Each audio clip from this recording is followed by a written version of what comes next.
श्रीगुरः श्रीयुतपदकमलं श्रीगुरोन् वैष्णवांश्च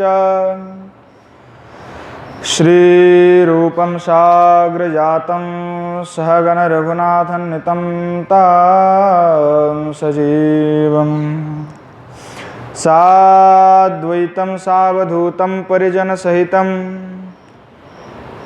श्रीकृष्णचैतन्यदेवं श्रीराधाकृष्णपादं सहगण ललिता श्री विशाखान्वितश्च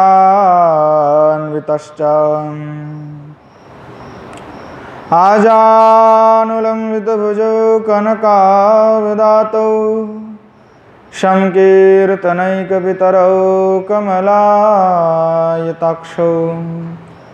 विश्वम्भरौ द्विजवरौ युगधर्मपालौ वन्दे जगत्प्रियकरौ करुणावतारौ पंचतत्वात्मकं कृष्णं भक्तरूपस्वरूपकं भक्तावतारं भक्ताख्यं नमामि भक्तशक्तिकं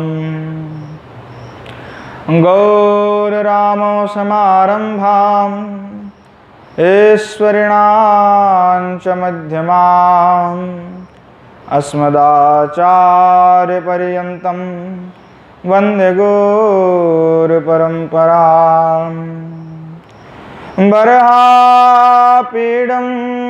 नटवरवपुः कर्णयोः कर्णिकारम् बिभ्रदेवासः कनककोपिशं वैजयन्तीं च मालाम्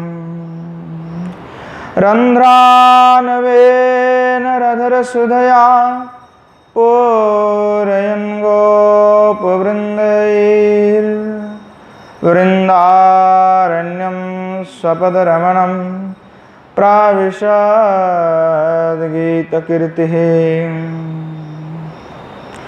दुर्वादलद्युतितनुं तरुणावजनेत्रं हेमाम्बरं वरविभूषणभूषिताङ्गं कन्दर्पकोटिकमनीयकिशोरमूर्तिं पूर्तिं मनरतहुवां भज जानकीशम्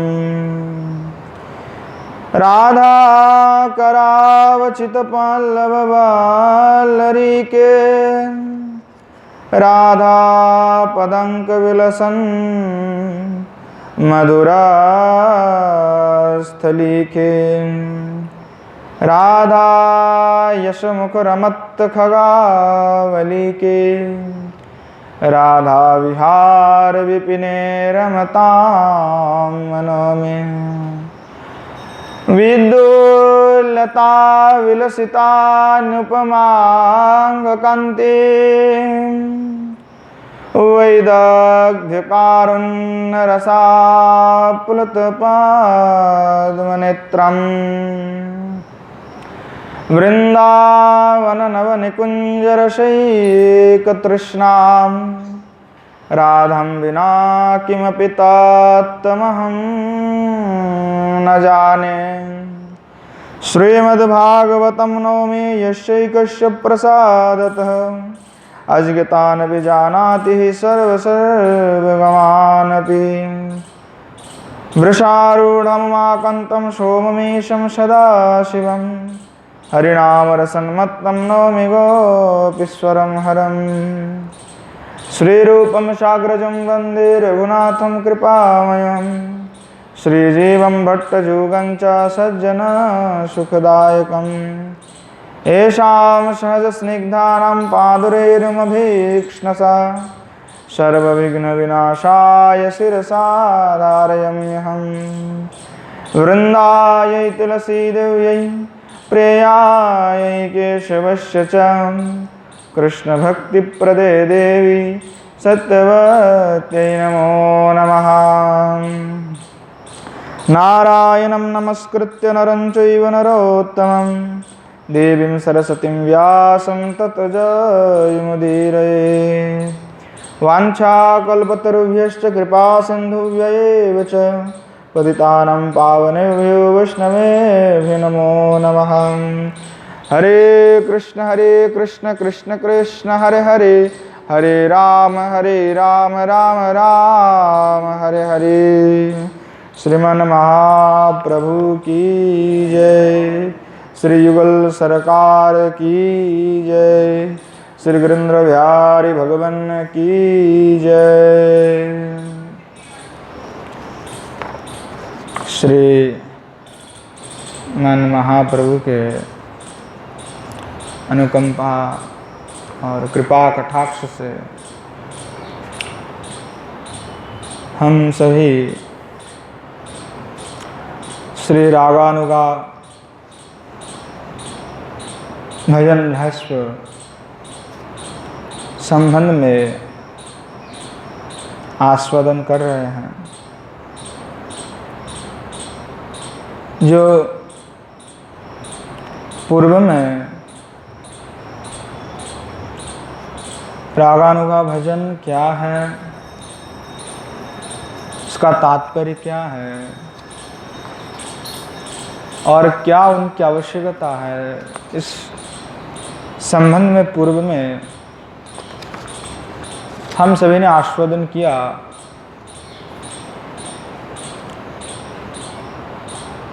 और पिछले दिन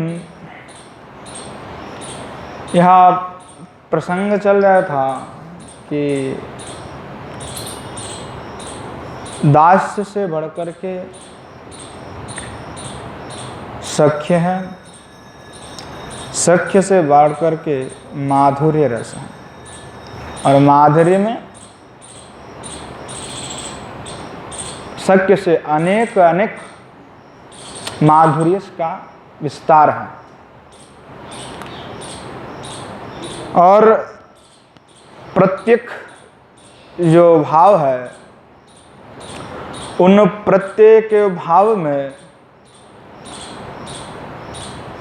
साधकों को एक निष्ठा और एक रति होना चाहिए। अगर कोई मधुर भाव में अर्थात गोपी मंजरी स्वरूप में भजन करता हो व करती है, तो उनके लिए वही भाव ही श्रेष्ठ है, और वे वात्सल्य सख्य का भावनाएं नहीं कर सकते अथवा उसका चिंतन करना नहीं चाहिए उनको, फिर रसाभास दोष हो जाएगा। इसलिए जिस साधकों को जिनमें रुचि है, उस रुचि के अनुसार जिस भाव में उनका स्वाभाविक प्रवृत्ति है, एक होता है कि उसको पकड़ करके ले चलना, और एक स्वाभाविक प्रवृत्ति है। तो स्वाभाविक भजन में कोई अगर बांध करके पीट करके ले जाना चाहे तो होता नहीं है। वो स्वाभाविक क्रिया है जो साधकों को श्री भगवान के प्रति आकर्षण करता है। जैसे चुंबक और लोहे का संबंध होता है, तो लोहा पास में रख दो और चुंबक के पास में रखोगे तो चुंबक लोहे को खींच लेता है, वो अपने आप है, उसको कोई हम खींच के नहीं देते, यह अपने आप खींच लेता है। तो साधकों को अपने रुचि के अनुसार वह खींचते हैं। तो साधक जिस माधुर्य के रस में रसिक होना चाहता है, उसी रस में उनको आनंद मिलता है। अनेकों प्रकार के साधक नहीं हो सकते आप। एक ही व्यक्ति वात्सल्य भी करे कि वो कभी मतलब फिर मधुर रति भी हो जाए, कभी सखा हो जाए, ऐसा नहीं हो सकता है, असंभव है। और यह रसाभास होता है, क्योंकि वात्सल्य में कभी माता बनेगी और मधुर रति में तो पत्नी बनना पड़ेगा। भाई पत्नी के ही भाव है, भाई परकिया है पर पत्नी का भाव है, तो ये होता नहीं है। तो इसीलिए आचार्य बात कह रहे, जो भी आपका मन में इच्छा है, जो भी आपकी भावना है, उस भावना में एक निष्ठता होना चाहिए कि हम इसी में हैं, हमारा रुचि इसमें है और जिसमें रुचि है और उसी का ही आस्वादन करना चाहिए। तो माधुर्य का जो विस्तार है, जो दास्य में होता है संभ्रमात्मक भक्ति, जहां पे संभ्रम है। पर आश्चर्य की बात है कि जो व्रज के दास्य भाव में भावित है, उनमें क्या है कि संभ्रम तो है पर परमेश्वर जन्य ज्ञान नहीं है। कृष्ण को वो भगवान नहीं समझते, क्योंकि नंदराज महाराज है और महाराज का बेटा है, इसलिए अपने से थोड़ा उच्च मानते हैं। कोई भगवान भगवान नहीं मानते हैं, क्योंकि जब भगवान मान जाए तो लीला खत्म और सारे भाव खत्म, प्रेम खत्म, आनंद खत्म, सब कुछ नष्ट हो जाएगा। तो इसीलिए ईश्वर का जो ज्ञान है वो भक्तों में कभी होता ही नहीं है। इसलिए वहाँ जो ब्रज के दास्य है, वहाँ पे संभ्रम आत्मक है होने पर भी प्रभुजन्य ज्ञान नहीं है। श्री कृष्ण भगवान है, ऐसा कोई भी ज्ञान दास्य के जो भी सखा रहे हैं, जो दास्य भाव में सेवा कर रहे हैं, उनका वह ज्ञान नहीं है। वह जानते कि नंद महाराज का बेटा है, वो तो हमारे कन्हैया है, और इसी ज्ञान से वह सेवा करते हैं। युवराज है, राजपुत्र है ये आके, इस अर्थ में वे करते हैं। परमेश्वर जन्य ज्ञान नहीं है।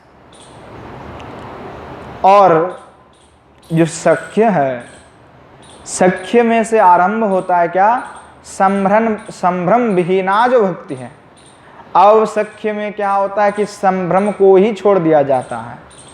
श्रीदाम आदि के साथ श्री भगवान मल्ल युद्ध कर रहा है, एक दूसरे को लगा रहे मुक्का, हाँ, एक दूसरे के कंधे पे चढ़ रहे हैं, नाना प्रकार के कीड़ा करते, तो कभी हर जाते तो जो हर जाएगा उसको भाई कंधे लेना पड़ेगा। तो श्रीदाम एक बार श्री ठाकुर जी के कंधे पे ही चढ़ गए, लेना पड़ा ठाकुर जी को। भाई ऐसे एक बार नहीं, अनेक बार विभिन्न लीलाओं की, और अनेकों लीला में श्रीदाम से बड़े उनका मित्रता रहा है भगवान का। और श्रीदाम थोड़ा सा हटके है ना, उनके नाम से ही श्रीदाम है, तो उनका स्वभाव थोड़ा हटके, वो थोड़ा कृष्ण को ऐसे मित्रता मानते हैं जैसे होते हैं ना कि मेरे को मित्र को कुछ बोलेगा तेरे को पहले मारूंगा, ऐसी स्वभाव के श्रीदाम। उनको एक बार गोवर्धन मिले, जो चंद्रावली की पत्नी गोवर्धन मल्ल, तो कहने लगे तुम्हारे कृष्ण जो है सुन रहा हूँ ये सब ब्रज की स्त्रियों को खराब कर रही हैं। बोले श्रीदाम कहने लगे अरे गोवर्धन मल्ल तू चुप कर पहले, नहीं तो इधर उधर हो जाएगा। ऐसे श्रीदाम ऐसे एकदम थ्रेट देते हैं। बोले अब मेरे मित्र को कुछ बोला तो एक दो हाथ हो जाएगा, तू कौन से गोवर्धन मल्ल है, मेरा कृष्ण तो गोवर्धन को धारण करने वाला है। तो गो श्रीदाम जी ऐसी है, अनेक लीला है श्रीदाम जी के साथ भगवान के। तो ऐसे स्वभाव है, तो जब वहां पे संभ्रम नहीं है, संभ्रम यानी लज्जा, जहां पे कुछ बोलने के लिए शंका हो, ऐसा कोई नहीं है। अब जैसे सखाओं के साथ बैठे भगवान, तो सबके साथ ऐसे ही वार्तालाप हो रहा है जैसे हम लोग करते, ऐसे कोई भगवान नहीं है। भगवान वहां पे कृष्ण कोई भगवान नहीं, वो तुम्हारा मित्र है। भाव ऐसा है, क्योंकि जब भगवान मानी जाए तो भाव अपने आप छूट जाएगा, इसलिए भगवान मानना ही नहीं है। तो वहां पे भी माधुरी, अनेक प्रकार के माधुरी है। सुखदेव आदि ने अनेक प्रकार से उस माधुरी का भी वर्णन किया। हमारे मुख्य उद्देश्य क्या है कि मधुर का ही व्याख्यान करना, क्योंकि आचार्य पाद की भी यही कथन है, सिद्धांत भी कि जो मंजरी स्वरूप और रागमार्ग में भजन करने वाले हैं उनको रागात्मका भक्ति के बारे में ही सुनना चाहिए, वही लीला आस्वादन करना चाहिए, तभी उसमें रुचि बैठेगा। निरंतर वही सुनना है। अरे हजारों किताब है, ग्रंथ है, गोसाई पद ने हजारों लीला लिखे, कितने एक तो लीला का आस्वादन कर लो। उज्ज्वल में तुम्हें भरे पड़े हुए लीला कितने चाहिए, कितने लीला सुनना है। एक एक लीला का विस्तार अगर आप करने लगे तो अनेकों प्रकार के लीला, और लीला क्या है, नित्य है, और अनेक साधु महात्मा के हृदय में वहां लीला स्फुरण होता है। इसीलिए वो कोई भी लीला को कपल कल्पित नहीं कहा जा सकता। जैसे कपल कल्पित भावना होता है वेदांत में कि हमने कुछ कह दिया तो आप दोष लगा सकते कि कपल कल्पित हैं, पर राधा कृष्ण की लीला में ऐसे कोई दोष नहीं लगता, क्योंकि वहां कपल कल्पित नहीं है, वहां नित्य है। चाहे श्रीमद् भागवत में जो नहीं है, क्या वहां लीला नहीं हुआ है? अवश्य ही हुआ है, वो अवश्य ही हुआ है, क्योंकि लीला नित्य है और अनेकों प्रकार के लीला होते रहता है। इसलिए वहां नित्य लीला है, नित्य चल रहा है वो। तो वहां नित्य किसी साधक के हृदय में स्फुरण होता है तो उनको वह लीला का आस्वादन अपने आप हो जाता है। तो हमारे लिए तो माधुरी जो मधुर भाव के ही आस्वादनीय है। फिर भी आचार्यपाद ने सिद्धांत के तौर पे अनेकों भाव में चार जो मुख्य श्रेष्ठ बताई गई है, जो दास्य, सख्य, वात्सल्य और मधुर, इसलिए चारों का व्याख्यान किए हैं और चार है सबसे श्रेष्ठ हैं। मधुर जो है वह श्रेष्ठतम है, एकदम पूर्ण है, उससे आगे और कुछ नहीं है। श्रीमन महाप्रभु का भी वही सिद्धांत है कि आराध्य भगवान ब्रजेश तनयस्तद्धाम वृंदावनम रम्य काचिदुपासना ब्रजवधु वर्गेन जाकल्पिता। श्रीमद्भागवतम प्रेम पुमार्थ महान। श्रीमन महाप्रभु का यह कहना भी है, श्रीमन महाप्रभुर मतमिदम तत्रादरो नापरः। जो है हमारे आराध्य कौन है? ब्रजेश तनया, ब्रज ईश तनय, जो ब्रज का ईश है। अर्थात ईश मतलब यहाँ पे ब्रजेश जो कहा है नंद महाराज जी को कह रहा है, ब्रजेश तनय। ईश का अर्थ यहाँ पे राजा लिए है, ईश का अर्थ कभी इष्ट भी होता है, यहाँ पे राजा अर्थ में लिए। आराध्य भगवान जो है वो ब्रजेश तनय नंद नंदन है, और उनके धाम क्या है? तद्धाम वृंदावनम, कोई दूसरा धाम नहीं है, न द्वारिका लिए न मथुरा लिए, वृंदावनम। अर्थात श्रीमान महाप्रभु का यही कहना है कि यहाँ जो वृंदावन है, उस वृंदावन में रहने वाले जो कृष्ण हैं, जो द्विभुज मुरलीधर है, जो श्याम सुंदर है, जो श्रीमती राधिका के सहित विराजमान है, वहाँ जो श्री कृष्ण है, वहाँ जो नंद नंदन है, वो हमारे उपास्य है, कोई दूसरा नहीं है। या मथुरा वाले नहीं है, या द्वारिका वाले नहीं है तो वृंदावन के ही। उनके धाम श्रीधाम वृंदावन है। रम्य काचिदुपासना ब्रजवधु वर्गेण या कल्पिता। इस ब्रज में रहने वाले जो ब्रजवासी वृंद है, और कौन? तो इन सब में कहने लगे इतने सारे ब्रजवासी, किसी का सख्य रहा, किसी का वात्सल्य रहा, अनेकों भाव रहा। उन सब भावों में श्रीमन महाप्रभु का सिद्धांत क्या है कि यो ब्रज के गोपी हैं, ब्रज के जो रमणी हैं, उन्होंने जिस प्रकार से श्री भगवान को प्रेम किया, जिस भाव से भजन किए, वहाँ हमारे ही उसी का अनुगत करके, उन लोगों का अनुगत हो करके, उन्हीं का अनुकरण करके, अनुकरण का अर्थ यह नहीं उन्हीं के जैसा, यहाँ पे अनुकरण करने का अर्थ है उन्हीं की भाव का, उन भाव का पूर्णतः उन्हीं के भाव में भावित होने की बात कह रहा है। ऐसा नहीं कि गोपिका वेश धारण कर लिया और बाहर घूमने लगे, यह उचित नहीं है। आचार्यपाद इसके ऊपर श्री भक्ति रसामृत सिंधु में स्पष्ट एकदम निषेध कर दिए हैं।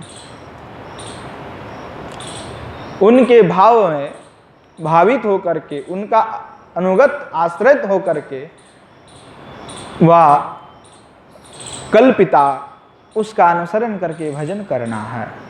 और श्रीमन महाप्रभुर मतमिदम, यही श्रीमन महाप्रभु का मत है, इसके परे में और कोई सिद्धांत नहीं है।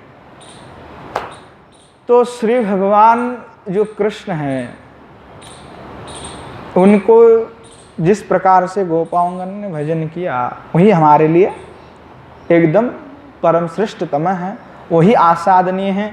श्री रूप गोस्वामी श्री जीव गोस्वामी पाद करें निरंतर आस्वादन करना है तो वही आस्वादन करें।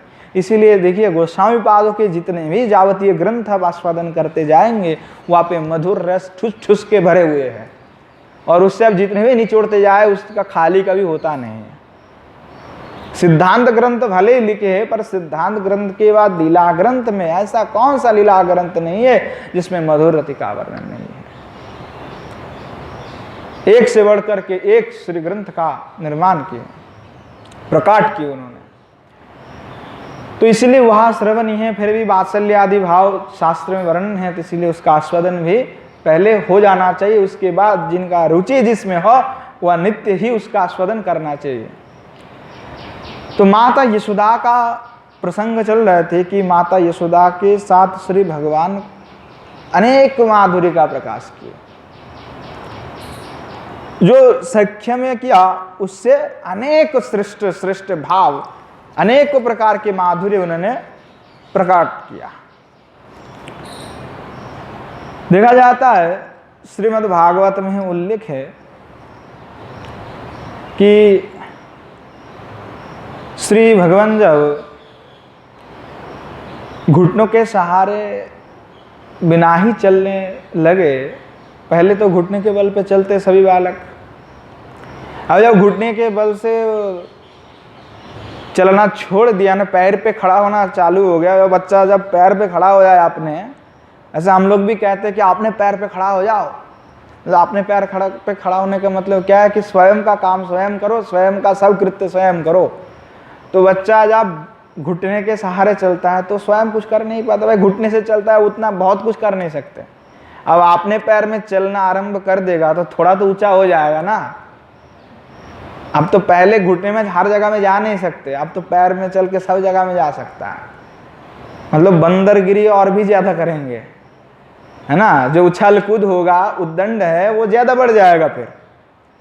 तो श्री भगवान का भी वही है, अब वात्सल्य लीला कर रहे हैं, वात्सल्य रस का आनंद दे रहे हैं, आनंद खुद भी ले रहे हैं। क्योंकि श्री भगवान कृष्ण जो है वह आस्वादक भी है और आस्वादनीय भी है और आस्वादन कराते भी हैं। वो खुद आस्वादक है, उनको आस्वाद करना चाहिए, और वो खुद आस्वाद्य भी है।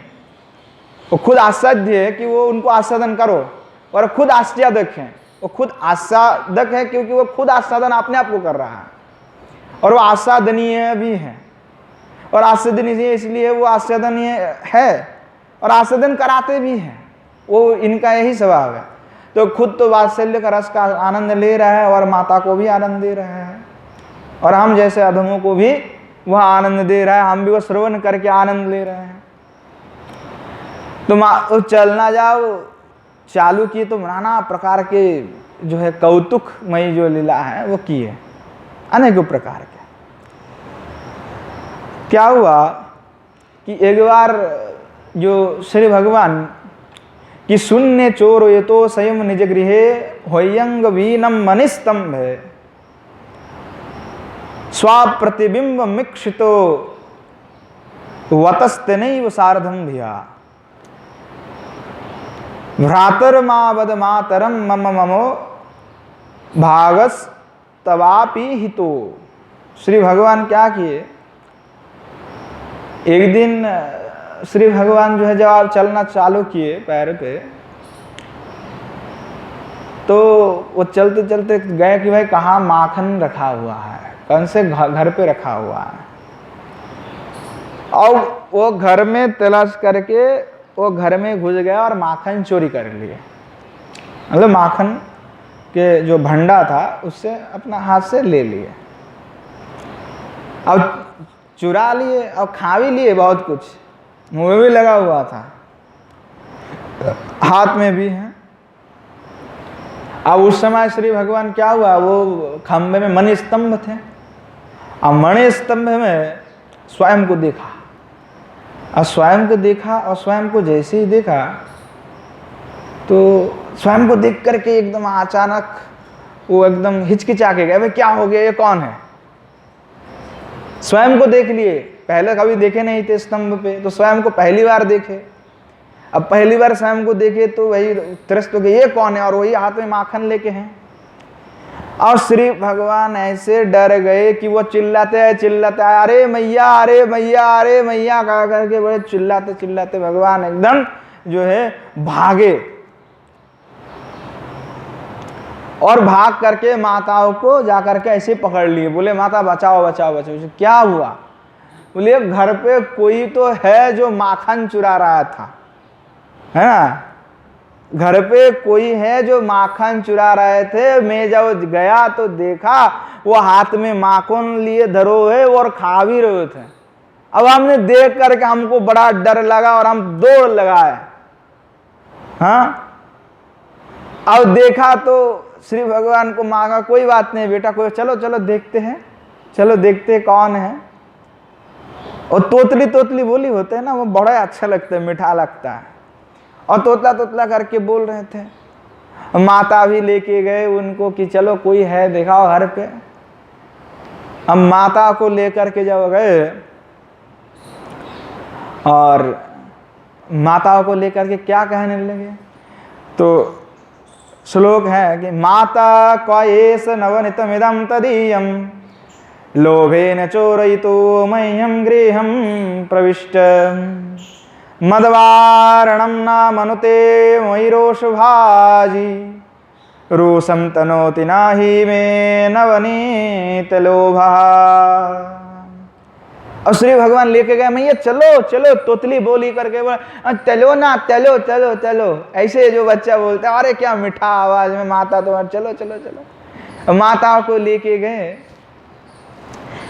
माता कहने लगे कौन है, कहाँ दिखाई नहीं पड़ रहा है, कहाँ माता, कहाँ ऐसा कौन है, ये तो कोई दिखाई नहीं पड़ रहा है। अब वो क्या है, भगवान कहने लगे नहीं नहीं नहीं माँ, यही तो था, स्तंभ में ही था, ये यही पे था, और ये माखन चुरा रहे थे, मैंने देखा अपने आंखों से, यही माखन चुरा रहे थे। और मैं माना कर रहा था कि भाई माखन मत चुराया करो, है ना। और मैं क्यों माना कर रहा था कि मेरा कम पड़ जाएगा। मैं माना कर रहा था कि माखन चुराओ मत, फिर भी मेरी बात तो सुने नहीं। देखो इतना हांडी, 2-3 हांडी सवार कर दिया सब तुम्हारा। देखो ये देखो, कोई नहीं आया तो ये कैसे खाली हो गया, ये देखो खाली कर गया मैया, ये देखो अब का 2-3 हांडी तो सब पूरा खाली हो गया। कैसे हो गया ये यहीं पे छुपे हुए कहीं आसपास ही है। तो माताओं को ऐसे बोलने लगे श्री भगवान। माता भी ढूंढने लगे भाई क्या कह रहा, कहाँ है। तो माता देखने लगे आसपास में, कोई सही में तो कोई बंदर वंदर नहीं घुस के आया, हो सकता है कोई बंदर आ जाए, आकर के उत्पात मचाने लगे। और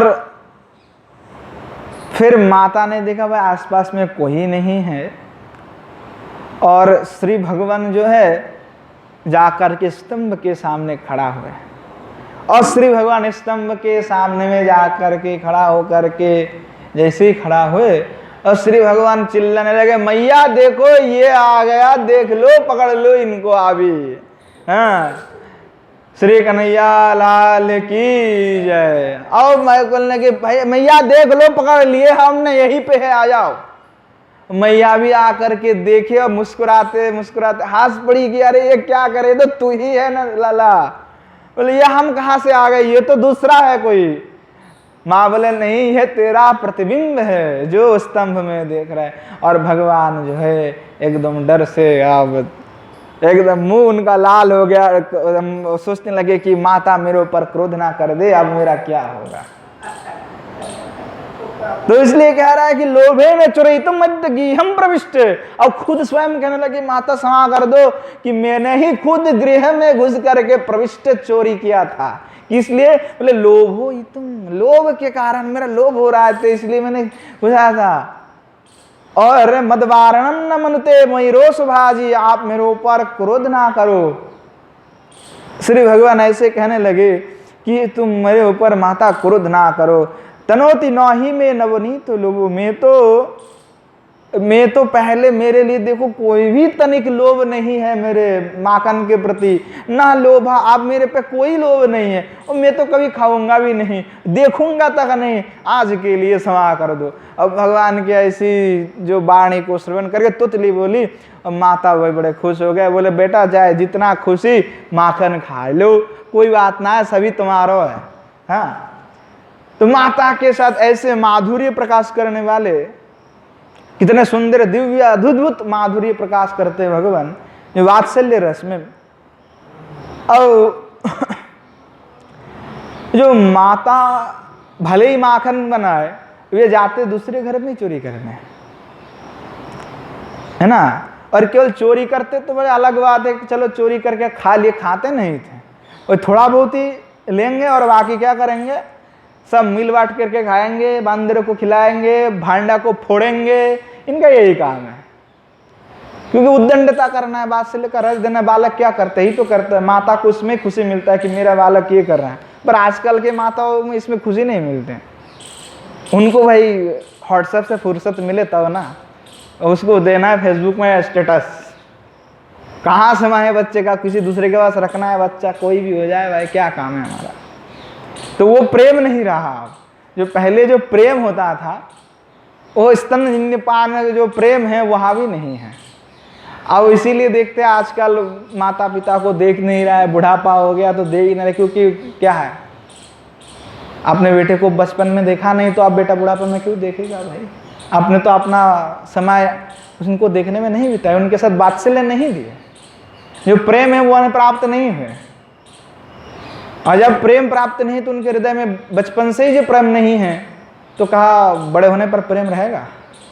और जगत का प्रेम का तो यह नमूना है कि वो बदलते रहते हैं, कभी माता के ऊपर बचपन में रहता है, तो कभी पिता के ऊपर हो जाता है, थोड़ा बड़ा हो जाता है तो स्त्री के प्रति हो जाता है। प्रेम जो है जगत के, जो जिसको लोग प्रेम समझता है, वो हमेशा ही बदलता है, किसी के ऊपर आरोपित हो जाता है। प्रेम है नहीं, दिखाई पड़ता है, और वो आरोपित हो जाता है, पर है नहीं वो कुछ भी। तो यह बड़े दुख की विषय, आजकल वह प्रेम नहीं रहा, वात्सल्य का जो आनंद है वह बहुत कम लोगों को ही मिलता है। तो वात्सल्य रस का यह बड़े विलक्षण है। माताओं को यही इस प्रकार से उन्होंने आनंद दिया और माधुर्य का प्रकाश किया। श्रीमद् भागवत में ऐसे अनेकों कथाओं का विद्यमान है। भागवत में अष्टम स्कंद में, दशम स्कंद के अष्टम अध्याय में लिखते हैं, वत्सान मुंचन कच्वीद समये क्रोशसं जात हास एयं स्याद् व्यत्यतो दधिपयः कल्पितः स्ते योगैः मर्कान् भुक्षन् विभजति सचेन्नस्ति भाण्डं विनत्ति द्रव्यालाभे सगृहकुपितो यात्तुपोकृष्यतोकान्।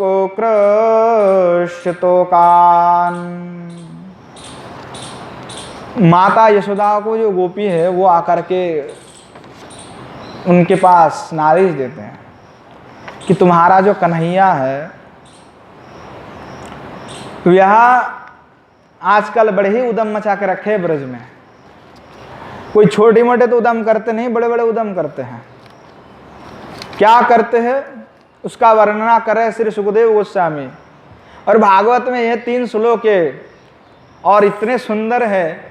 और वो जो क्रोध के स्वर में उच्चारण होता है, भले ही हमने थोड़ा माधुरी लगा के उच्चारण किए, पर इसका उच्चारण होता है क्रोध के स्वर में, ऐसे वत्सान मुंचन कचिद समये क्रोशसं जात हास स्तेयं सद्व्यत्यतादधिपयः कल्पितः स्ते योगैः मर्कान् भुक्षन् विभजते सचन्नाति भण्डं भिनत्ते द्रव्यालाभे सगृह कुपितो यातु प्रकृष्यतोकान्। क्योंकि वो गोपी है ना, आकर के क्रोध में आकर के माता को बोलती है, अब ऐसे कोई छोटी मोटी थोड़ी मुस्कुरा के बोलेंगे, क्रोध में आके बोलते, तो क्रोध का भी जो छंद क्रोध में होना चाहिए। और ये 3 जो श्लोक है वो अद्भुत है, और कई भागवत में ऐसे श्लोक है ही नहीं, 3 ही श्लोक है और ऐसा छंद है ही नहीं। तो बड़े गोपियां समझते आ गए, जो जितने भी वात्सल्य भाव के हैं सब आ गए। माताओं को आकर के पहली कहने लगे आरी यशोदा, अरे यशोदा, ऐसे यह तेरा कन्हा। अब देखिए भाषा बदल गया, क्रोध का भाषा है। अरे यशोदा, अरे यशोदा, यह तेरा कन्हा बड़ा नटखट हो गया है। तो क्या करता है, बोले बत्सान मुंचन कचीद समय। अरे कचीद समय, कभी कभार हम जो है गाय जब दोते हैं, गैया को जब दोहने का समय आता है धोने का, तो ये जाकर के क्या करता है, बछड़े को ही खोल देता है। वत्सान मुंचन, वत्स को ही मुंचन कर देता है। मुंच मुंचेती धातु से मुंचन बना है, तो मुंच देता है। और कचीद समय क्रोश समझात हास। और हम अगर कभी कभी उसको डांटती भी है, जैसे हम डांट लगाए, उनको फटकार लगाए, तो वो क्या करता है, वो हा हा करके ठटा ठटा करके हंसने लगता है। क्रोश समझात हासम, बोले वो और भी खिल्ली उड़ाते हैं हमारे, और आ जाओ आ जाओ, पकड़ो पकड़ो, और खिल खिल करके हंसने लगता है। और स्तेयम सद्व्यक्तता दधिपय कल्पित हस्तेय योगी, कहने लगे कि देखो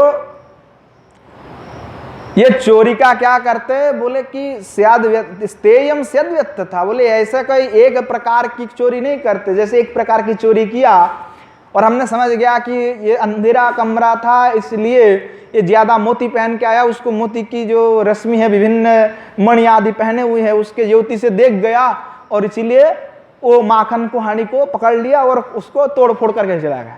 तो हमने देखा कि ये हमारा काम चल नहीं रहा है, तो हम दूसरे लगाए कि उसको ऊंचा करके बांध दिए कि उसको पकड़ ना पाए। तो वो क्या करते, कहीं से टूल लेके आता है, नहीं तो जितने भी गो बालक है, वो जितने भी इनके सखा है, एक के ऊपर चढ़ करके वो उसको उतार के फिर लेके आता है। तो कभी तो टूल लेके चले आ जाता है। तो इनका कोई अनेक प्रकार से करते हैं, एक प्रकार से चोरी नहीं करते, अनेक प्रकार से इनका चोरी का फंदा इनके पास है, और उसी विभिन्न प्रकार से वे चोरी करते हैं। और सद्व्यक्त था दधी पय, बोले दधी, हमारे जो दही हैं वो तो खाते हैं चुरा करके, दधी ननी ये समझते कुछ पया कल्पित हस्ते हो गई। बोले कि भाई ये तो चुरा चुरा करके दधी दूध चुरा चुरा करके भी खा जाता है। और बोले खा जाए जो भी, चलो छोड़ दी जाती है, केवल खाता ऐसा भी नहीं है।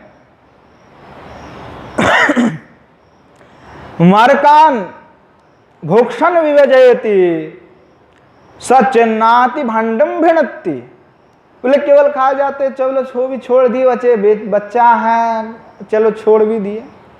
पर इनका और भी उद्दंडता तो देखोगा सदा। मरकान यानी बांदरान, ये क्या करते हैं, जो है ये दही और जो दूध है ये बंदरों को बांट देता है, हा? अपने सखावृंद तो साथ में रहता है और बंदर को भी बांटता है, और बंदर को बुला करके खिलाता है, आ जाओ भाई आ जाओ, तुमको तो देता नहीं है, इधर आओ हम देते हैं। और फिर भी तो देते हैं तो ठीक है, चलो ये भी मान लिया बंदर को थोड़ा बहुत दे दिए। अरे बंदर को तो देता है, पर ये जब जानवर नहीं खा पाता, इसको खुद खा नहीं पाता है, तो क्या करते हैं, बोले कि भांडम भिणत्ति, और जो भांडा है उस भांडे को ही फोड़ के चले जाता है। भाई कम से कम भांडे को छोड़ जाते तो हम दूसरी बार उसमें कुछ का क्रिया कर सकते, वो नया भांडा हमको लेना पड़ेगा, फिर ये भांडा को भी फोड़ के चले जाता है। ऐसे कोई छोटे मोटे उद्दंड नहीं है। अब भाई बच्चा आजकल का बच्चा अगर ऐसा उद्दंड करेगा, माता तो उसको मार पीट करके एकदम भगा देगा, बोला ऐसा बच्चा तो हमारे पास रखना ही नहीं है। हाँ, और श्री भगवान क्या करते, बोले माता को नहीं, समस्त माताओं को परेशानी करता है, कोई एक माता यशोदा को नहीं है। अब हमारे लिए आजकल तो अपने माता अपने बेटे को ऐसा नहीं करने देगा, दूसरी माता को तो ऐसे उद्दंड करेगा तो बस हो गया काम, स्वाहा हो जाएगा, दोबारा और दिखना नहीं, वात्सल्य नहीं रहा। तो समस्त जितने भी वो वात्सल्य कर रहे, नालिश तो कर रहा है, इतने दिन से उत्पाद कर रहा है, फिर भी नालिश कब कर रहा है, आज आकर के थोड़ा क्रोध में आकर के करने लगे। पर जो ब्रज के गोपिया वो भी चाहता है कि श्री कृष्ण रोज आए और आकर के रोज जो है भंडा फोड़े और खा के जाए माखन, क्योंकि इसी में उनका आनंद है। जब माखन वे बनाते तो यही सोच के बनाते कि आज हमारे माखन उससे भी स्वादिष्ट हो, ताकि हमारा वाला माखन पहले कृष्ण चुराए और पहले आकर के हमारा भंडा फोड़ के जाए। यह उनका भाव है, यही प्रेम है, यही स्नेह है। यही प्रेम और यही स्नेह के कारण श्री भगवान जो है अपना ऐश्वर्य भूल करके, अपना ऐश्वर्य को त्याग करके यही माधुर्य लीला कर रहे हैं, वही चोरी कर रहा है। हाँ? तो जगत जिनको ढूंढ रहा है, योगी वृंद करोड़ों साल तपस्या करके जिनको ढूंढ के नहीं मिल रहा है, वो क्या कर रहा है, यहाँ पे एक लंगूटी पहन करके बच्चा बन करके वही चुरा रहा है माखन। यह किसके कारण है? प्रेम अवश्यता, प्रेम और स्नेह उनको बांध के रखा है। अब कहने लगे कि द्रव्य लाभे स गृह कूपितो यातुपकृष्य तोकान। कहने लगे यदि इनको घर में कोई भी वस्तु नहीं मिलता है तो ये क्या करता है, द्रव्या लाभे स गृह कुपितो याति उपकृष्य तोकान, कि अगर घर में इनको जैसे हमने माखन मखन से ऊपर में उठा दिया, वो पढ़ देख नहीं सकता उसको, वो खींच नहीं सकता, तब ये क्या करता है, घर में कुछ नहीं मिलता है तो घर वालों पर बहुत ही खिंचता है ना, घर वालों पर बहुत ही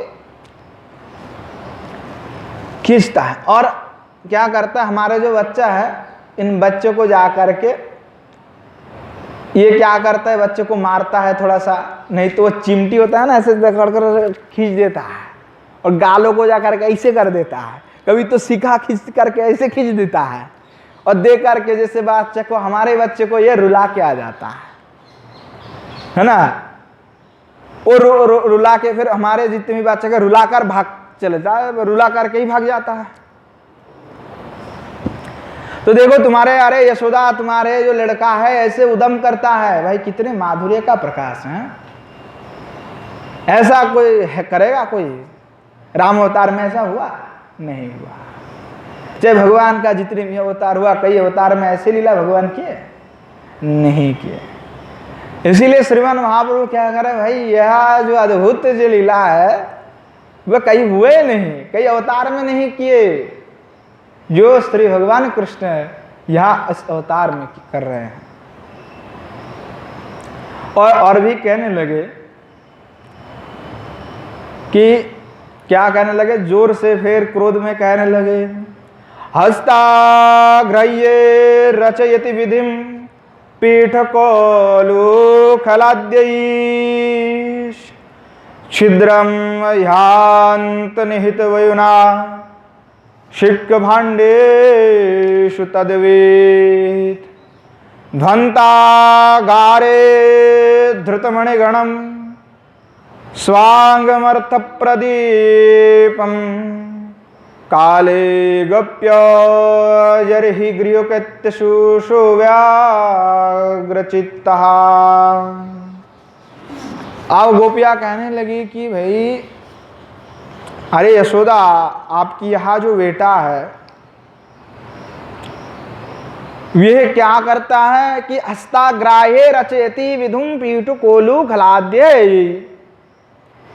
कि जब हम दूधी और दही और दूध को छिका पर रख देते, छिका होता है ना जैसे पहले जमाने में होता था, जिसमें चींटी वगैरह ना आ जाए तो वह छिका पे रख देते थे, तो छिका पर हम इसको रख देते हैं कि ये छोटे हैं तो छोटे छोटे हाथ वहां तक ना पहुंच जाएगा।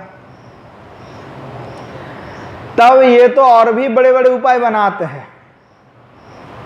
जब हम ऐसे उच्च में रख दे तो और भी उपाय क्या बनाते हैं कि जो पीढ़ी होता है, जैसे घर में पहले, अभी तो सब उच्च टेबल में बैठ बैठ के पाते हैं प्रसाद खाना पीना। अब उस समय तो टेबल पे भी नहीं था, मिट्टी पे पाते थे, नहीं तो एक लकड़ी से बना हुआ पीढ़ा होता था, तो पीढ़ा ऐसे ही रख देते थे, उसी के ऊपर बैठ कर ही नीचे ही प्रसाद पाया जाता था। तो कहने लगे कि यह जो पीढ़ा सबके बैठने वाला है, ये क्या करते, सारे पीढ़े को एक के ऊपर एक, एक के ऊपर एक, एक के ऊपर एक ऐसे धरते थे, और धर के फिर उसके ऊपर चढ़ जाते थे। अब जिसके घर पे पीढ़ा ना हो, तो कहीं पे पीढ़ा नहीं मिल रहा हो, तो क्या करते थे, और जो उदखल थे, जो उदखल जो है उखल, उखल के ऊपर ही फिर चढ़ जाते थे। और कभी कभी क्या करते थे, जो आद्य ही बोला कि पीठो खोलू कला आद्य ही, और अनेक प्रकार करते थे। कैसे, तो जितने सखा है वो सखा को कहते भाई ये तो आप देखो, इसके घर में तो पहले जब होते थे तो पीढ़ा पर चढ़ते थे।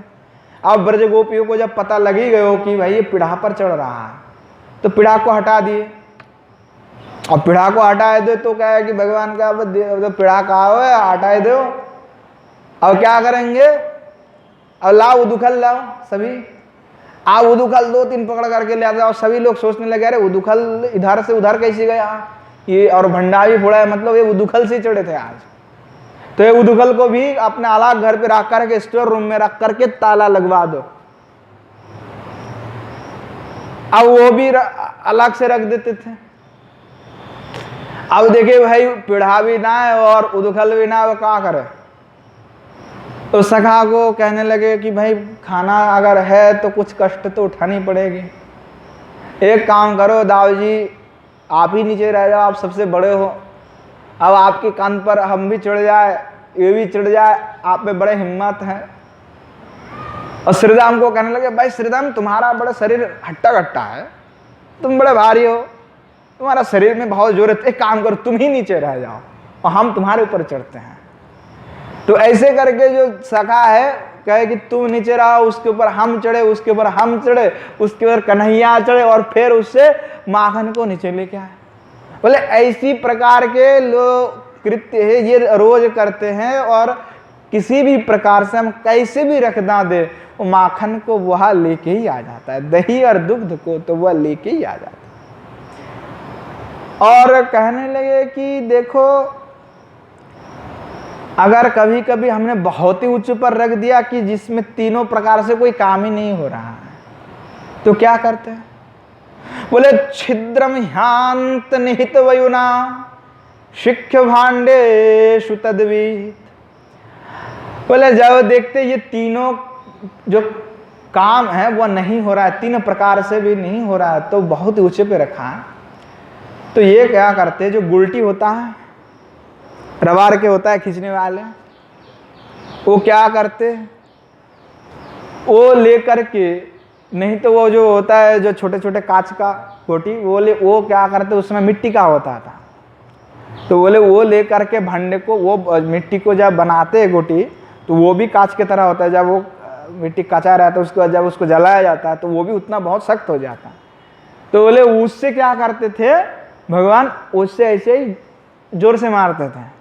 अब मिट्टी का भाई है तो वो क्या होता, छिद्र हो जाता था, और छिद्र से जो है दधी दुग्ध निकालने पड़ते थे, जैसे सिरिंज से निकालते हैं। और थोड़ा छिद्र तो ऊपर से जाओ, और सब लोग कहते हैं लो आ जाओ आ जाओ आ जाओ, सब मुंह मीठा कर लो, और सब अपने मुंह को ऐसे आ करके लेते, और उसी में एकदम सीधा सीधा भांड से गिरते हुए पड़ रहे हैं। अब कहने लगे गोपियां देखो ऐसे तो इन्होंने अपना प्यास तो बुझा लिया, अब छिद्र तो बंद नहीं होने वाला है। अब छिद्र से इतने दही और दुग्ध और कई एक को इतने क्या होते थे, गुस्से हो जाते थे कि भाई हमारे लिए इतने ऊंचे में कर दिए तो एक को नहीं फोड़ेंगे, जितने रखे वो सबको फोड़ेंगे। कई खाने के लिए एक को फोड़ते तो बड़े अलग बात थे, एक को नहीं फोड़ते, वही जितने हैं गुस्सा है कि भाई हमारे लिए इतने ऊंचे में रख दिए, तुम्हारा देखता हो तुम्हारा काम, हमको एक नहीं खाना है। खाना तो एक से ही है पर फोड़ना सबको है। अब एक को खा करके क्या करते थे, बर्तन को, सारे बर्तन को ऐसे छेद कर देते थे और क्या होता था कि चारों ओर घर में बस दही और दुग्ध का जो है समुद्र बन जाए, सारे गिर करके सब मिट्टी पड़े, हमारे सब खराब हो जाता। भाई यशोदा तुम्हारे बेटा का यही कृत्य है, सुन लो, ऐसा है कि और भी कृत्य है। अब बर्तन हमने छिके पर रखा था, इनका गुस्सा तो देखो। बोले ध्वंत्वागारे धृतमणि गणम स्वांगमर्थ प्रदीपम। बोले जब यह भी करना आरंभ कर दिए तो हम बड़े परेशान हो गए। वह हम जितने जुगाड़ लगाए, जितने भी प्रक्रिया कर ले, कृष्ण तो कन्हैया कोई ना कोई उपाय ढूंढ लेवे और उस उपाय से हमारे माखन को खा ही जावे, नष्ट करके ही जाए।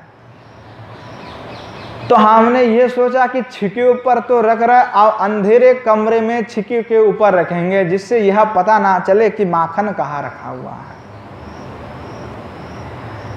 तो कहा कि हम अपने दही दुग्ध और माखन आदि को हमने अपने छिके में रख दिया। घर पूरा अंधेरा है, जैसे अंडरग्राउंड होता है, तो वो घर पूरा अंधेरा है, कुछ दिखा नहीं जाता। जैसे कि बीच में, चारों घर के बीच में एक घर है, सूर्य काल नहीं आएगा तो भाई घर अंधेरा, ये दिन में भी अंधेरा है।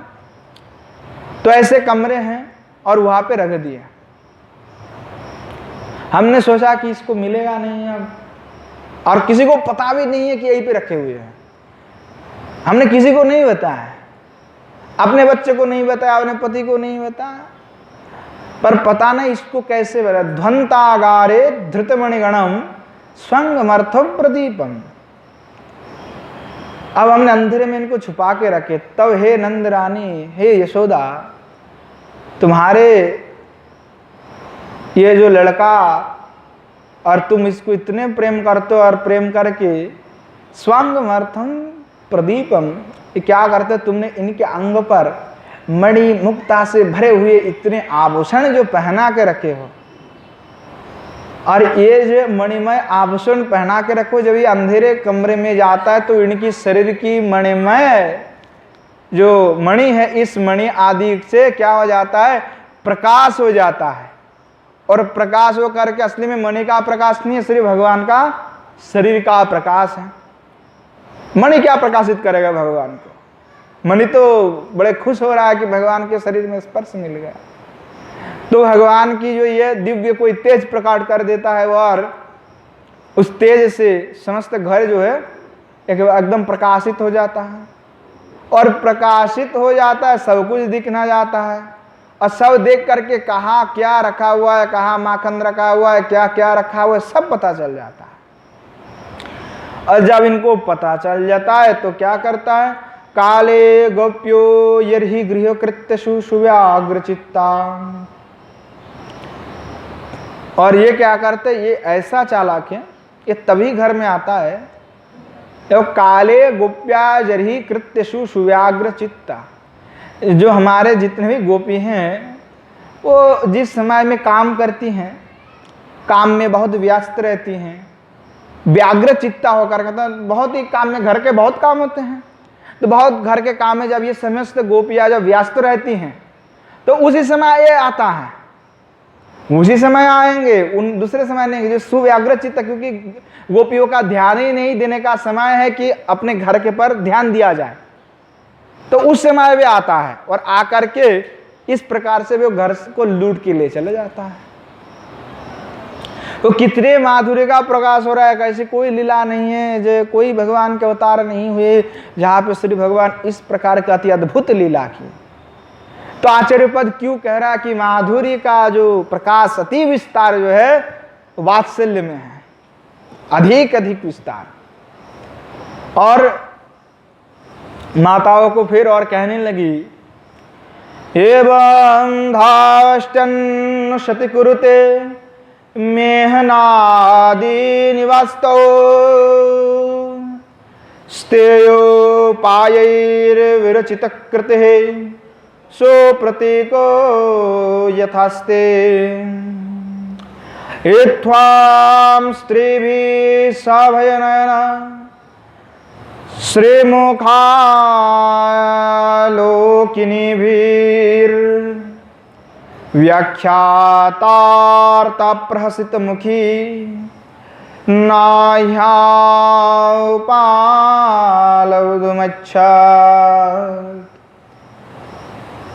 कहने लगे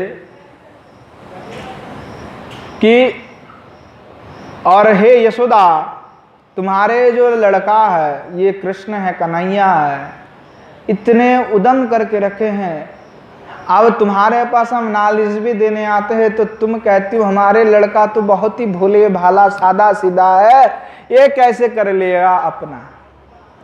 एक बार तो ऐसा हुआ, किसी सखाओं के माताओं ने उनको पकड़ लिए, श्री भगवान को पकड़ लिए और कहने लगे कि तेरे को ले जाऊंगा नंद रानी के पास, नंद रानी, अब माता यशोदा के पास ले जाऊंगा तेरे को।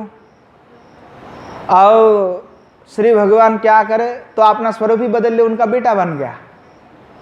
माता कुछ देर ले जाता है, श्री भगवान कहते छोड़ दो माता हमको। माता कहते नहीं छोड़ेंगे आज तेरे को। माता देखे तो हाथ में कृष्ण है, लेके खिंच के ले गए यशोदा के पास और कहने लगे कि देखो तुम्हारे बेटा जो है माखन चोरी कर रहा है। यशोदा माता कहने लगे तुम्हारा दिमाग का पगला आ गई हो क्या तुम? बोले क्यों, ये तो है तुम्हारा कृष्ण। बोले तुम देखो तो सही कौन है। और जैसे अपना देखे तो अपना बेटा है, हाँ, और बेटा है तो वो भी अपना पगला गया, क्या हो गया ये, अपने बेटे को पकड़ के ले जा। तो माता यशोदा कहने लगे कि देखो तुम अपने बेटा चोरी करते, तुम हमारे बेटे के ऊपर आरोप लगा देते हो रोज ही रोज, में समझ गया आज। तो माता भी चकित हो गया और फिर उसको पकड़ करके ले गया। थोड़े देर जैसे लेके गया तो जो अपना बेटा के स्वरूप में था वो श्री भगवान कृष्ण के स्वरूप में आ गए और श्री भगवान कृष्ण के स्वरूप में आकर के बड़े मुस्कुराने लगे। माता कहने लगे मैं तो तेरे को अभी पकड़ के लेके गया था, तू तो वहां पे जाकर के मेरा ही बेटा दे रहा है। तो भगवान कहने लगे मैं तो आपका ही बेटा हूं माता। और भगवान कह करके मुस्कुरा करके वहां से चल पड़े। तो यहाँ अति अद्भुत देखिए क्या माधुर्य का आनंद है, बात्सल्य पड़ा। तो कहने लगे कि तो हम अगर पकड़ करके और जोर से बात करते तो नंद तुम रानी कहती हो कि हमारे बालक तो बड़े ही सरल है, मेरे घर पे इतने माखन भरे पड़े हुए हैं, वो खाने के लिए बाहर क्यों जाएगा? अरे हमारे घर में इतने राशि राशि माखन है कि जितने समस्त ब्रज में नहीं है, समस्त ब्रज में भी जितना माखन नहीं वो तो हमारे घर पे रखे हुए, वो क्यों दूसरे का चुराएगा? तो देखो ये नहीं चोरी करता है। माता यशोदा को कहने लगे, आज समस्त गोपी आकर के कहने लगे अरे नहीं करती है, पकड़ करके ले आए कृष्ण को। सभी ने मिल करके आज श्री भगवान ने जो है कुछ नहीं किया, क्योंकि उदुखल का लीला है आगे। तो श्री जो गोपियां है ये कह रही है एवं धर्ष्ट्यान श्रुते कुरुते मेहनादि निवास्ते स्तेय पाये विरचित कृते सुप्रतीको यथास्ते। बोले कि देखिए यहां एक जो कृष्ण आपके लड़का है ये तो उल्टा हमको ही डांट फटकर लगाते हैं, गालियां देता है ना। कभी कभी हमको उल्टा सीधा बोलता है कि तुम चोर हो, तुम्हारा वंश चोर का है, ऐसे तुम हमको चोर बोलते हो। तो इस प्रकार से वे कहते हैं। और ये चोर का इतने उपाय है। यहां कभी कभी क्या करता है, जब देखते घर में कुछ नहीं तो घर में जाकर के मल मूत्र करके आ जाता है। कोई छोटी मोटी कृत्य होता तो भी चलो इसका मल मूत्र कौन छाप करेगा, और करके भग जाता है, मल मूत्र करके वहां से भग जाता है। और वे क्या करता है कि देखो कभी कभी ये होता है ऐसे घर पे जाके छुप करके खड़ा रहता है, मानता है कि हमने घर पे कोई पत्थर की मूर्ति रखे थी तो पत्थर है, एकदम पत्थर की मूर्ति बन करके रह जाता है। और जैसे हम चले जाते हैं फिर अपना काम चालू कर देता है, चोरी करने का काम। और यहाँ इस प्रकार से विभिन्न प्रकार के अनेक उपाय वे करते हैं। तो माता यशोदा इनकी सारे बात को सुन करके आज बड़े क्रोधित हो गए और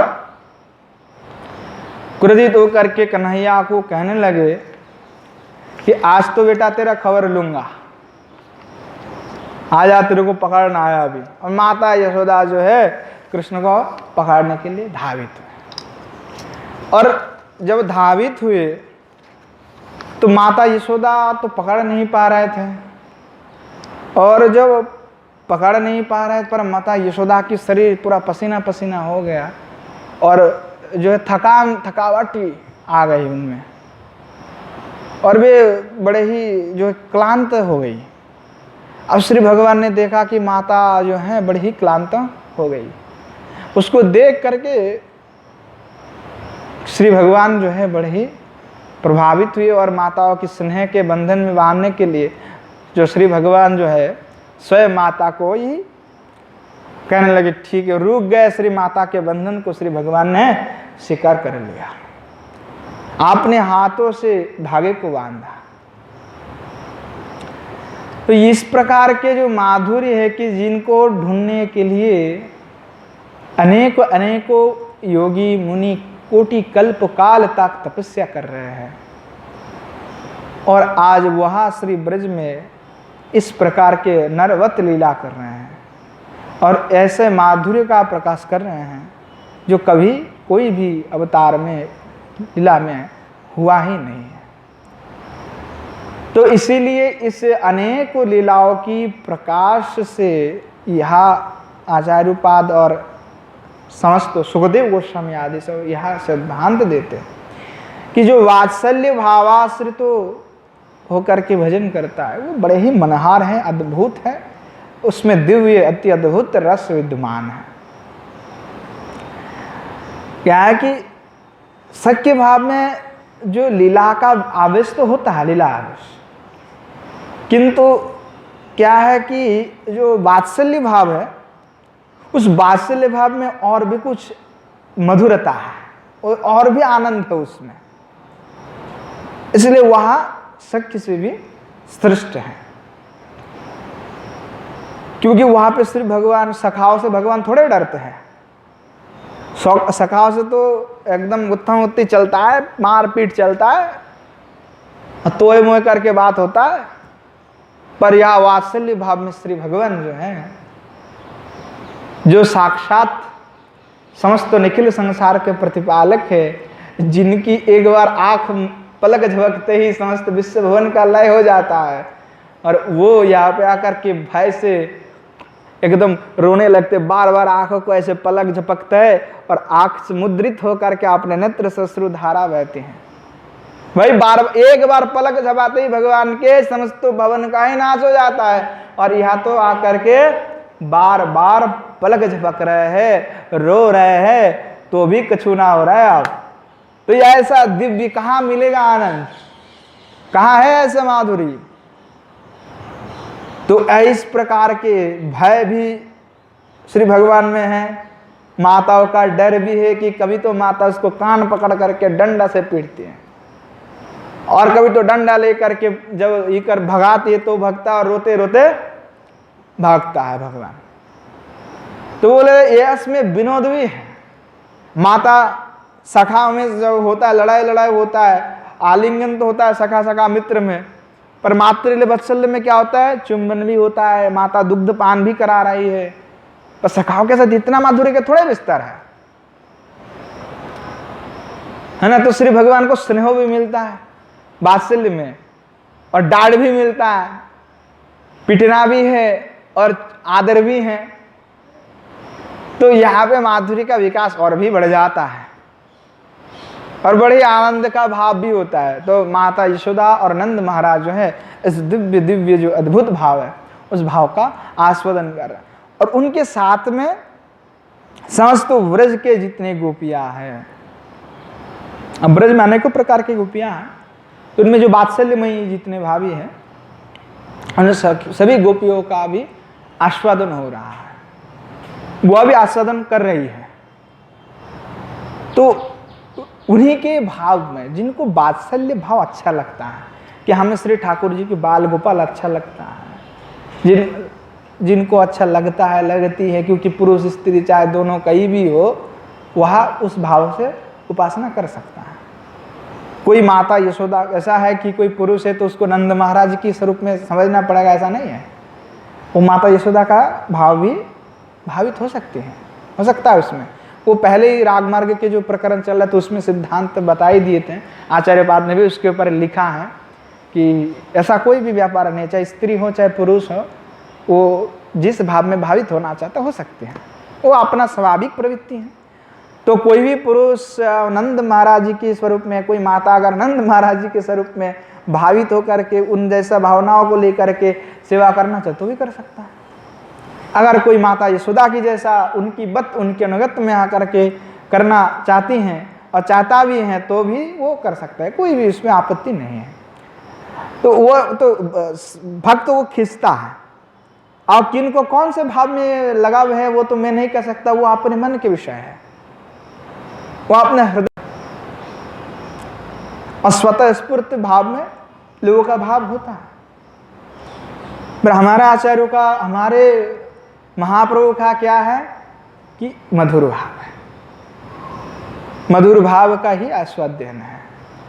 तो इसीलिए हमारे जो गुरु वर्ग आचार्य वृंद हैं वो हमें उस प्रकार मधुर, क्योंकि लोगों का स्वाभाविक प्रवृत्ति होता नहीं उतना जल्दी, क्योंकि इस अनंत काल से संसार के भोग करते आ रहे हैं, प्रवृत्ति कहाँ होगा, स्वाभाविक प्रेम कहाँ होगा। हम अभी भी कृष्ण को, वही भगवान हैं, वही परमेश्वरशाली है, हम यही स्वरूप में भगवान को भजन कर रहे हैं।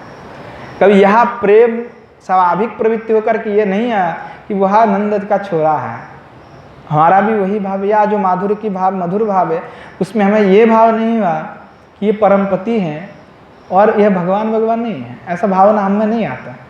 हम तो सोचते हैं कि निखिल ऐश्वर्य का मालिक है, ये समस्त संसार के प्रतिपालक है, ये पूजनीय है, इनकी पूजा करना चाहिए, ये यथा यज्ञ। पर ये जब तक भाव है तब तक प्रेम होता ही नहीं, ऐश्वर्य अटक जाता है। ऐश्वर्य आकर के बहुत कुछ संभ्रम आ जाता है, क्योंकि जब आप भगवान मानते तो बहुत कुछ संभ्रम है आपके अंदर, आप डर है आपके अंदर, आप समी हुई है डर में कि मैं कुछ कर दूं, कुछ अपराध हो जाए।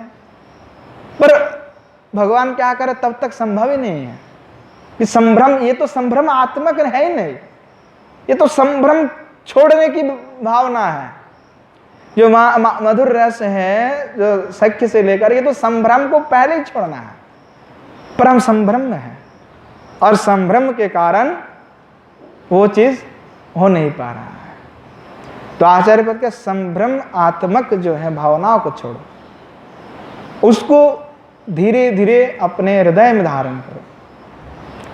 तो जब तक संभ्रम रहेगा तब तक वो भावनाएं उत्पन्न नहीं होगा।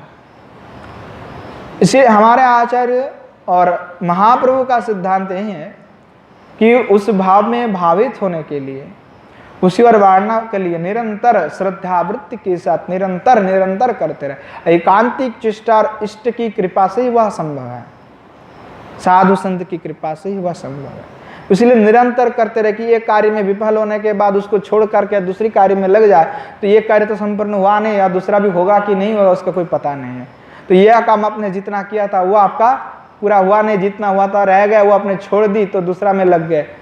एक घर में आप प्रवेश कर रहे थे, सीढ़ी में उठ रहे थे, उसमें आप उठ नहीं पाए, तो मैं सोचा कि मैं दूसरी कमरा में चले जाऊँ, और दूसरी में भी आप चढ़ने की कोशिश करते, दूसरी में भी आप नहीं चढ़ पाते, आधा जा करके फिर वापस आते और कहते नहीं उसमें भी नहीं गया तो तीसरे में, चौथा में, ऐसा करके आपने जिंदगी भर एक कमरा में भी आपका प्रवेश नहीं हुआ, तो क्या फायदा हुआ। तो इसीलिए मार्ग तो एक को पकड़िए, भाव को एक ही पकड़ना है, चाहे जो भी हो।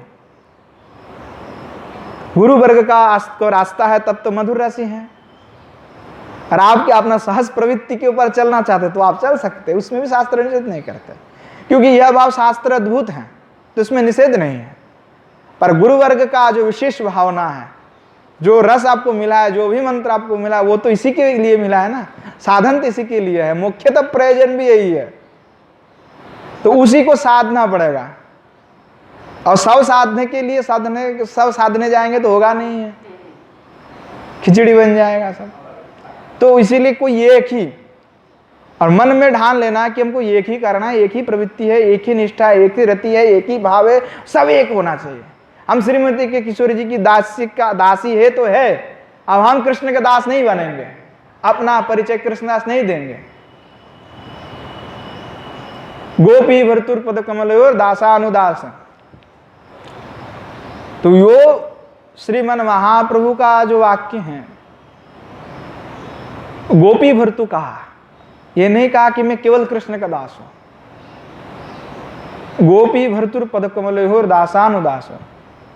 अरे गोपियों का भर्तु जो श्री कृष्ण है, उनके दास का दास हूं मैं। ये सर्व समुक्ष में कह रहे हैं। और कृष्ण शब्द से श्रीमती राधा रानी को लेने से कोई दोष नहीं है, कोई आपत्ति नहीं, दोनों सत्ता एक ही है। और श्रीमती राधा रानी की दास से हैं तो है, स्वीकार तो वही करना है, और निष्ठा एक ही होना चाहिए। हम हैं तो है, श्रीमती राधा रानी के हैं, हमें कोई दूसरा नहीं है। निष्ठा एक होना चाहिए, रति भी, निष्ठा, भाव भी एक होना चाहिए। अब जब सब कुछ एक होगा तो काम बनेगा। अगर एक नहीं है, अनेक है, तो फिर भावनाएं जमेगा नहीं, क्योंकि एक एक मन किसी और जाएगा, भावनाएं किसी और जा रहा है, रति कहाँ पे और है, तो चारों तरफ से सब बिखरे पड़े हुए, तो कुछ नहीं मिलेगा। इसलिए निष्ठा, रति, भाव, आसक्ति सब एक में होना है। आसक्ति भी है तो किस में है? श्रीमती राधा रानी में है। सेवा साक्षात नहीं करना है हमें, श्रीमती राधा रानी के अनुगत में, उनके जो सखी वृंद उनके अनुगत में रह के करना है। आसक्ति भी वही पे है। हमारा आश्रय कौन है? राधा कृष्ण है। केवल कृष्ण हमारा आश्रय नहीं है। वहां मन में ठान लेना पड़ेगा कि हमारा तो निष्ठा एक ही है। तो आचार्य पद स्पष्ट कहता है, अगर आपको यहां जो आपका जो भी भाव में आप भावित हो रहे हैं, उसी भाव का ही निरंतर आस्वादन करें, क्योंकि नहीं तो रतिवर्धन नहीं होगा। रति मतलब आसक्ति जो है, जो बंधन है, वो नहीं बढ़ेगा आगे, उसका विकास नहीं होगा। जैसे कमल का फूल है तो वह धीरे धीरे खिलता है, एक बार में थोड़े खिल जाता है, तो धीरे धीरे धीरे विकासित होता है। कोई भी पुष्प हो वो एक बार में नहीं खिलता। अब प्रातःकाल में ही देख लीजिएगा, जब थोड़े थोड़े पहले तो उसमें केवल थोड़ा थोड़ा दाना निकालता है, फिर मुकुल आ जाता है, फिर उसके अंदर फिर धीरे धीरे वो खिलता है, एक बार में नहीं खिलते। तो वो क्रम विकास है, और वह क्रम विकास जो है वो एक दिन में नहीं हो जाता, अचानक नहीं हो जाता। वो धीरे धीरे धीरे वह पुष्प यह नहीं सोचता कि मैं कमल बन जाऊंगा, कमल ये सोचता है मुझे कमल की तरह खिलना है। जो चमेली हो चमेली की तरह खिलेगा। जो फूल जैसे खिलने में जैसा सुंदर लगता है वह वैसा ही लगेगा। चमेली को कमल नहीं लगेगा और कमल चमेली नहीं लगेगा। चाहते हुए भी वो भाव को नहीं पकड़ सकता। अगर चमेली चाहेगा कि मैं कमल की सुगंध मुझ में आ जाए तो नहीं आ सकता, और कमल चाहता है कि मैं चमेली की जैसा सुगंध मुझ में आ जाए तो नहीं हो सकता। इसलिए माधुर्य में जो मधुर भाव है, जो मधुर भाव का उपासक है, जो मधुर भावना में रखेंगे, उसमें मधुर रस का ही आस्वादन होगा। उसमें सुगंध भी वही का आएगा, आभास भी वही आएगा, उसके श्री मुखार वृंद से वही लीला आएगा, क्योंकि वही उसका तात्पर्य है और उसी में ही वो समय हुए हैं। और जो मधुर भाव है तो उसको मधुर भाव का ही आएगा, जो वात्सल्य में उसको वात्सल्य का ही भाव आएगा। और वात्सल्य में भी जो माता यशोदा अपने को सोचता है उनको वही भाव आएगा, नंद बाबा का भाव उनको नहीं पकड़ेगा, अच्छा भी नहीं लगेगा। ये बड़े तात्पर्यपूर्ण वाक्य जो श्री आचार्य पाद ने भक्ति रसामृत सिंधु में जीव गोस्वामी, मुकुंद दास गोस्वामी, विश्वनाथ चक्रवर्ती पाद स्पष्ट किए, सब स्पष्टीकरण है एकदम गुण रूप से कि जो भाव को पकड़े वह एक ही निष्ठा आसक्ति के साथ एकदम सख्त होकर के एकदम पूरा लगाव में लगा लीजिए कि हमें इसी ओर चलना है, तब जाकर के भजन की रति वृद्धि संभव है। नहीं तो रति वृद्धि संभव है ही नहीं, और आसक्ति का वृद्धि है वह संभव नहीं हो पाता है। इसीलिए रागात्मिका भक्ति का जो उत्कर्ष है, और उत्कर्ष इसी के ऊपर टिका हुआ है, एकमात्र आसक्ति के ऊपर टिका हुआ है, निष्ठा और आसक्ति के ऊपर है कि हमें बाल गोपाल का दर्शन हम भी दे देगा बाल गोपाल, तो हमें बाल गोपाल का दर्शन नहीं करना है, हमको श्रीमती राधा रानी के साथ दर्शन करना है आपको ठाकुर जी। तो ठाकुर जी तो आएंगे दर्शन देने के लिए, दिखता उसका कैसे भाव है। जैसे एक ब्रज में संत महात्मा हुए, तो वो परिक्रमा लगा रहता है तो उनको जटा अटक गया, तो श्री बोले कि भाई जटा को खोलना चाहिए, क्या करे। तो वो कहने लगे कि जिसने ऐसे जटा को मेरा वो अटक दिया वही आके खोलेगा। तो भगवान आ गए कि भाई हम ही खोल देते आकर के आगे। बोले नहीं है, अब थोड़े अकेला आए हो तो थोड़ी अकेला, हम तो जुगल स्वरूप का दर्शन कराओ, हम तो आपको अकेला देखना ही नहीं चाहते। तो जुगल सरकार का दर्शन करना देना पड़ा उनको। तुलसीदास भजन कर रहे थे, तुलसीदास जब भजन कर रहे थे तो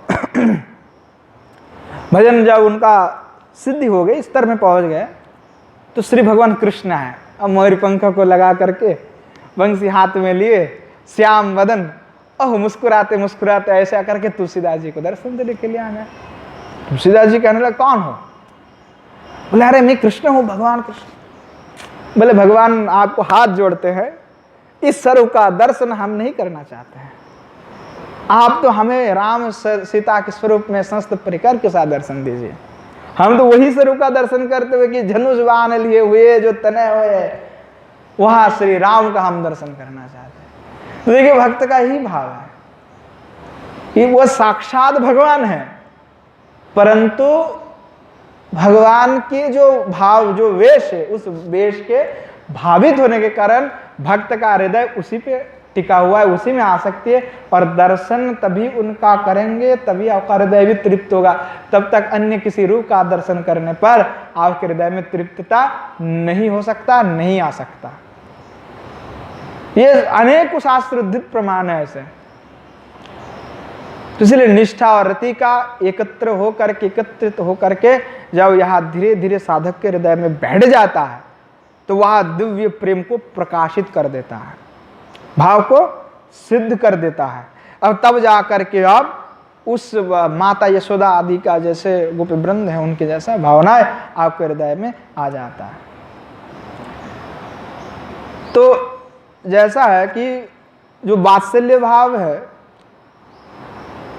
तो वात्सल्य भाव में जो आवेश होता है भगवान के प्रति वो सख्य से भी बहुत अधिक होता है, और सख्य से भी, वात्सल्य से भी जो अधिक है वो क्या है? मधुर भाव है, उसमें ज्यादा आवेश होता है। अब ये इसके ऊपर तो और भी बातें होंगे, क्योंकि मधुर रति ही सबसे मुख्य है और उसी पर ही बात होना चाहिए। उद्देश्य तो यही है, मुख्य प्रयोजन नहीं है, पर यह उपलक्षण मात्र के लिए आ जाता है, साथ साथ में लेना भी चाहिए।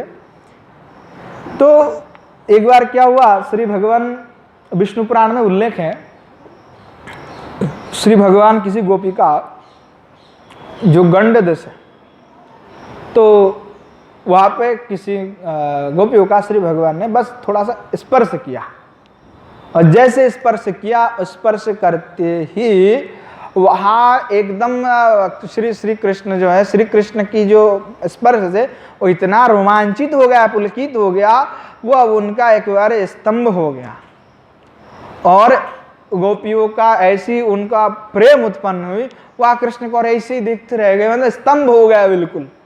और शरीर आदि एक बार जो पुलोक आदि जो हो जाता है, श्रीमान महाप्रभु का जैसा दशा हो जाते थे, वह उस प्रकार की दशाओं को प्राप्ति हुआ। तो विष्णु पुराण में भी, अनेक पुराण आदि में भी इस प्रकार के जो घटनाएं हैं विद्यमान हैं, जो साक्षात श्री आचार्यपाद ने भी दर्शन किया। आचार्यपाद ने तो लिखा है कि जो मधुर है वह सबसे श्रेष्ठतम क्यों है, उसके ऊपर आगे हम लोग आस्वादन करेंगे कि जो विस्तार है लीला का वह मधुर में ही सबसे प्रकाशित है। अनेक अन्य जितने भी भाव है उसमें प्रकाशित होने पर भी ये चार जो हैं वह मुख्य हैं, और चार मुख्य में सबसे श्रेष्ठ जो है मधुर रति ही है।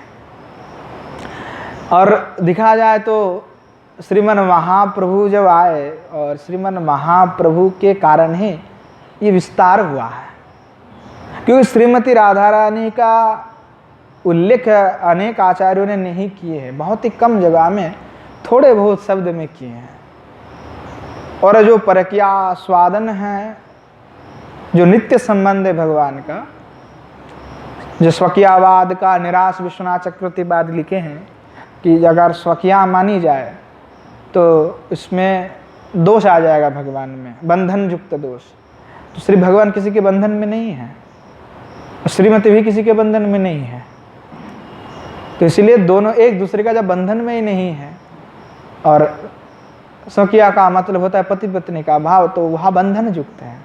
तो नित्य जो भाव है वह तो परकीय ही है, उसका प्रतिस्थापन भी किया आचार्यों ने। और जो गौड़ीय संप्रदाय जो श्रीमन महाप्रभु आए उसका विस्तार इतने प्रकार से किया, रूप गोस्वामी पाद से सब कुछ प्रकट करवाया। इससे पहले की और अगर दृष्टियां डालते हैं, पहले ऐसे किसी में भी इस प्रकार से प्रकाशित नहीं किया। सबने लूटा तो लूटा यही से, जो लूटना है सब यही से लूटे, क्योंकि पहले तो था ही नहीं कुछ। सब जितने भी आचार्यों ने, अनेक और भी आचार्य हुए जिन्होंने गौड़ीय संप्रदाय का आस्वादन करके ही फिर पुनः अपना स्थापन करके अपना बड़े ही प्रचार किए। पर मूलतः गौड़ीय संप्रदाय से ही सिद्धांत युक्त है, क्योंकि ऐसा भक्ति रसामृत सिंधु नीलमणि आदि का ग्रंथ कहीं पे है ही नहीं। अब देखेंगे हर जो भी रसकाव्य हुआ आज तक, जितने भी अलंकार शास्त्र हुआ, हमारे गौड़ी का अलंकार कस्तूर नाम के ग्रंथ है, और अलग अलग साहित्य दर्पण करके हैं हमारे बलद विद्याभूषण पाद ने लिखा।